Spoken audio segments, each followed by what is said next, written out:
यासाठी आपल्याला शिक्षणाची गरज असते। हे शिक्षण आपल्याला दैनंदिन अभ्यासातून मिळते।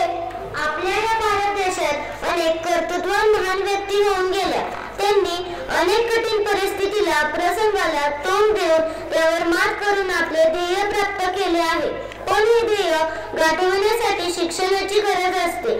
शिक्षणामुळेच आपल्यामध्ये आत्मविश्वास, सकारात्मकता व विचारशक्ती निर्माण होते। शिक्षणामुळेच आजच्या पिढीला ही चिमुकली पाखरे उंच भरारी घेण्याचा प्रयत्न करतील यात शंकाच नाही।